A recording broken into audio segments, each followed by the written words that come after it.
पूरे मीडिया के सभी बंधुगण का कि शॉर्ट नोटिस पे आज छुट्टी के दिन आप लोग यहाँ पधारे हैं। पर मुझे लगा कि ये जो एक तो जो घटना हुई थी 1 सितंबर को हरिद्वार में, ये इतनी बड़ी घटना थी पूरे प्रदेश के लिए, एक तरह से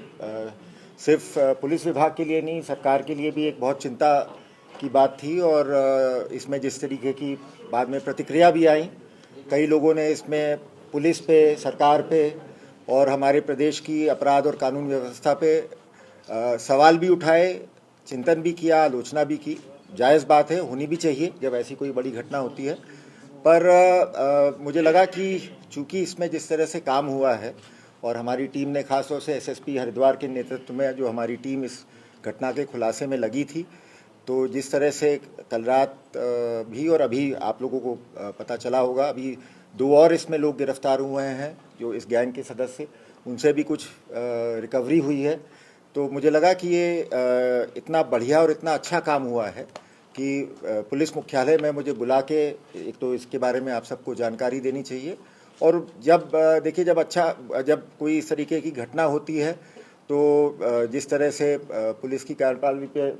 सवाल उठते हैं, तो मुझे लगता है शाबाशी भी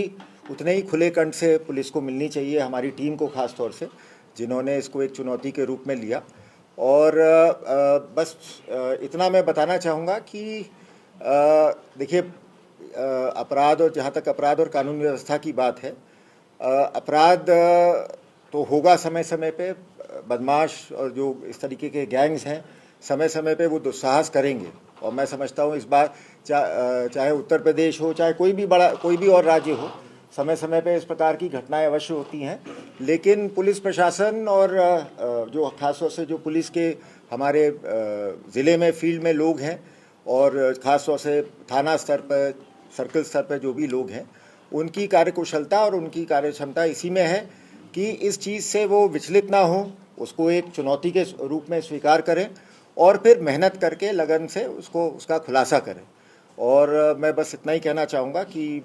इस पूरे उसमें लगातार हमारे आईजी गढ़वाल भी लगे हुए थे, हमारे लॉ एंड ऑर्डर में भी जो टीम थी वो भी लगी हुई थी। और ख़ास तौर से विशेष रूप से मैं मुक्त कंठ से प्रशंसा करना चाहूँगा हमारे एसएसपी हरिद्वार साहब की और उनकी टीम की, उनके एसपी सिटी, उनके एसपी क्राइम, जो थाना अध्यक्ष हैं भादराबाद के, कहाँ हैं, राठौर, हाँ, ये टीम के लोग खड़े हैं जो इस घटना में सारे शामिल थे। और इसमें मेरा काम इसमें मेनली यही है कि इनको शाबाशी देने के लिए मैंने यहाँ बुलाया है इसमें। और मैं साथ साथ ये भी कहना चाहूँगा कि जब ये घटना हुई थी तो माननीय मुख्यमंत्री जी ने स्वयं इस पे बहुत चिंता भी प्रकट की थी। लेकिन साथ ही साथ मैं ये कहना चाहूँगा कि पिछले 2 हफ्ते में उन्होंने भी लगातार इसमें जो पुलिस में हम लोगों के प्रति जो विश्वास, जो समर्थन प्रकट किया, समय समय पे उनका हमें मार्गदर्शन भी मिला। और तो उसी का नतीजा है कि आज हम मतलब अपना एक तरह से जोश के साथ, एक उत्साह के साथ आप लोगों के सामने मुंह दिखाने के लिए खड़े हुए हैं। क्योंकि मुझे भी यही था, देखिए, जिन लोगों ने पहले देखा है हरिद्वार में या देहरादून में, हम क्राइम को लेके मेरा हमेशा यही रहा है कि अपराध कोई किसी तरह से ज़ीरो नहीं हो सकता। और लेकिन यही है कि जब भी ऐसी कोई चुनौती देगा तो पुलिस को हिम्मत के साथ और अपनी मेहनत के साथ, सूझबूझ के साथ काम करना चाहिए। और मेन चीज़ जो मैं आप सबके माध्यम से एक तो उत्तराखंड की जनता को ये विश्वास दिलाना चाहता हूँ कि अपराध और कानून व्यवस्था के बारे में हमारे उत्तराखंड पुलिस का जो कमिटमेंट है उनके प्रति,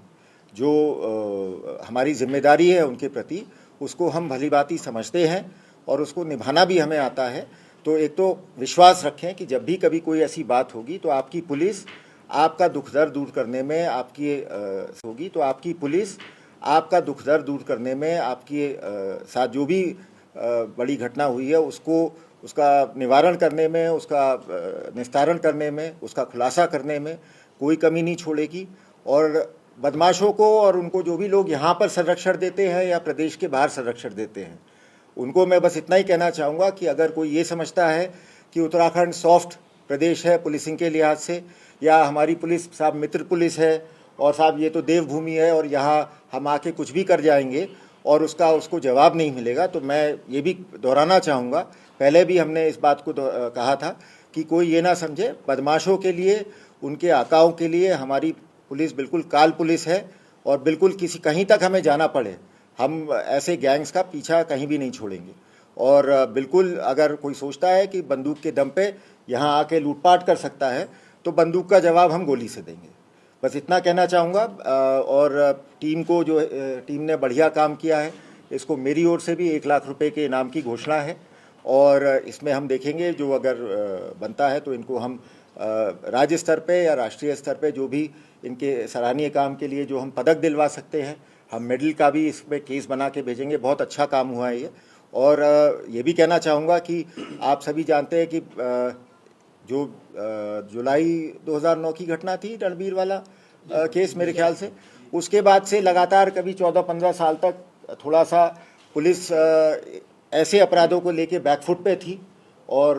घटनाएं होती रहीं, लेकिन कभी भी इस तरह से पुलिस ने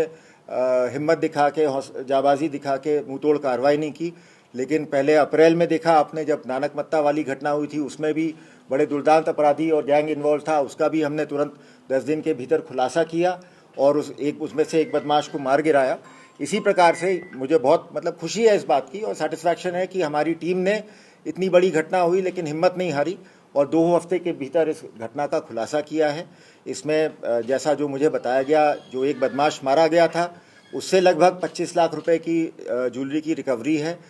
और जो बदमाश दाखिल हुए हैं इनसे भी काफ़ी सब्सटैंशियल 15 लाख रुपए के आसपास के गहनों की रिकवरी है। लेकिन ये सिर्फ एक शुरुआत है। कोई ये आप लोग, मैं ये भी विश्वास दिलाना चाहूँगा कि ऐसा नहीं है कि सिर्फ इस 5 जो लोग इस घटना में शामिल थे उसमें से 3 को एक को मार गिराया है और 2 को गिरफ्तार कर लिया है तो हमारे लिए अब इस केस में अभी हमारे लिए प्रायोरिटी नहीं है। ये केस अभी भी